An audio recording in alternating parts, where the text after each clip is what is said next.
নিজের বাসার নিজের বেডরুমের মতো শান্তি আসলে কোথাও নাই। টানা 7 দিনের ট্যুরের পর ফাইনালি চলে আসলাম বাসায়। আর আজকে আমার এই অগোছালো এলোমেলো বেডরুমটাকে সুন্দর করে গুছিয়ে ফেলবো। যে যাই বলুক না কেন, তবে নিজের বেডরুমের মতো শান্তি, কমফোর্ট 5 স্টার রুমেও পাওয়া যায় না। যাই হোক, আজকে রুমটা পরিপাটি করে গুছিয়ে নিব। এসি অন করে, টিভি অন করে গান দিয়ে কাজ করতেছি। আমার মতো এরকম গান ছেড়ে কাজ করার অভ্যাস কার কার আছে বলতো? ভ্যানিটিতে কসমেটিক্স গুছাতে এসে এতগুলো টাকা পয়সা পেয়ে গেলাম, কি পরিমাণে বড়লোক আমি ভাবা যায়। সবকিছু আমার একদম হজবরল অবস্থা, সব এখন সুন্দর করে গুছিয়ে নিব। আমার রুম বা আমার ফার্নিচার অনেকেরই পছন্দ না, তবে সত্যি কথা বলতে আমি যেহেতু এই রুমেই থাকি আর আমার নিজের কাছে নিজের বেডরুমটা খুব পছন্দ। তবে এরকম এলোমেলো অবস্থা তো একদমই পছন্দ না, সেই জন্য আর কি সুন্দর করে গুছিয়ে ফেলতেছি। প্রথমে আসলাম আমার শখের এই ভ্যানিটিটা গোছাতে। আমার বেডরুমে আমার সবচেয়ে পছন্দের একটা জিনিস হচ্ছে এইটা। সুন্দর করে মুছে একদম চকচকে করে ফেললাম, কাজগুলো সুন্দর করে ক্লিন করে নিচ্ছি। আমার তো মনে হয় প্রত্যেকটা মেয়েরই তার ঘরের সবচেয়ে পছন্দের একটা জিনিস হচ্ছে তার ড্রেসিং টেবিল। আমি তো ফুল বেডরুম সেট একসাথে কিনছিলাম, তার সাথে কাস্টমাইজ করে এই ড্রেসিং টেবিলটা বানিয়ে নিছি। আমার রুমে যদিও এতগুলো ফার্নিচার রাখতে একটু কষ্ট হয়ে যায়, তারপরও চাপাচাপি করে সবই রাখছি। এর কারণে অনেকেই বলো আমার রুমটা নাকি বেডরুমের থেকে ফার্নিচারের দোকান বেশি মনে হয়। মনে হতেই পারে, কি আর করার, কারণ রুমের মধ্যে ফার্নিচার একটু বেশি। ঘর গোছানো কিন্তু এখনো কমপ্লিট হয়নি। আলমারির মাথার উপরে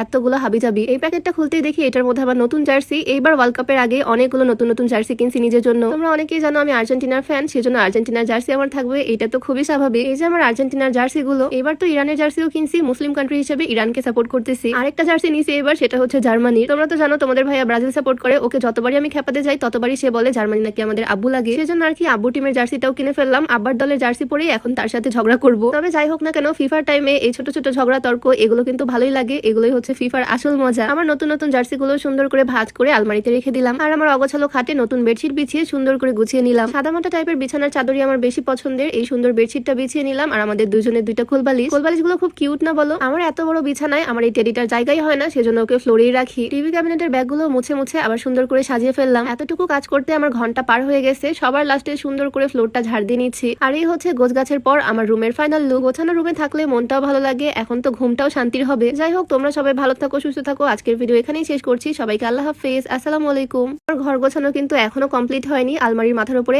এতগুলো হাবিজাবি। এই প্যাকেটটা খুলতেই দেখি এটার মধ্যে আবার নতুন জার্সি। এইবার ওয়ার্ল্ড কাপের আগে অনেকগুলো নতুন নতুন জার্সি কিনছি নিজের জন্য। তোমরা অনেকেই জানো আমি আর্জেন্টিনার ফ্যান, সেজন্য আর্জেন্টিনার জার্সি আমার থাকবে, এটা তো খুবই স্বাভাবিক। এই যে আমার আর্জেন্টিনার জার্সি গুলো, এবার তো ইরানের জার্সিও কিনছি। মুসলিম কান্ট্রি হিসেবে ইরানকে সাপোর্ট করতেছি। আরেকটা জার্সি নিছি এবার, সেটা হচ্ছে জার্মানির। তোমরা তো জানো তোমাদের ভাইয়া ব্রাজিল সাপোর্ট করে, ওকে যতবারই আমি খেপাতে যাই ততবারই সে বলে জার্মানি নাকি আমাদের আব্বু লাগে। সেজন্য আর কি আব্বু টিমের জার্সিটাও কিনে ফেললাম। আব্বার দলের জার্সি পরেই এখন তার সাথে ঝগড়া করবো। তবে যাই হোক না কেন, ফিফার টাইমে এই ছোট ছোট ঝগড়া তর্ক এগুলো কিন্তু ভালোই লাগে। এগুলোই হচ্ছে ফিফার আসল মজা। আমার নতুন নতুন জার্সি গুলো সুন্দর করে ভাঁজ করে আলমারিতে রেখে দিলাম। আর আমার অগোছালো খাটে নতুন বেডশিট বিছিয়ে সুন্দর করে গুছিয়ে নিলাম। সাদামাটা টাইপের বিছানার চাদরই আমার বেশি পছন্দের। এই সুন্দর বেডশিটটা বিছিয়ে নিলাম। আর আমাদের দুজনের দুইটা কোলবালিশ গুলো খুব কিউট না বলো? আমার এত বড় বিছানায় আমার এই টেডিটার জায়গাই হয় না, সেজন্য ওকে ফ্লোরেই রাখি। টিভি ক্যাবিনেটের ব্যাগগুলো মুছে মুছে আবার সুন্দর করে সাজিয়ে ফেললাম। এতটুকু কাজ করতে আমার ঘন্টা পার হয়ে গেছে। সবার লাস্টে সুন্দর করে ফ্লোরটা ঝাড় দিয়ে নিচ্ছি। আর এই হচ্ছে গোছগাছের পর আমার রুমের ফাইনাল লুক। গোছানো রুমে থাকলে মনটাও ভালো লাগে, এখন তো ঘুমটাও শান্তির হবে। যাই হোক, তোমরা সবাই ভালো থাকো, সুস্থ থাকো। আজকের ভিডিও এখানেই শেষ করছি। সবাইকে আল্লাহ হাফেজ, আসসালামু আলাইকুম।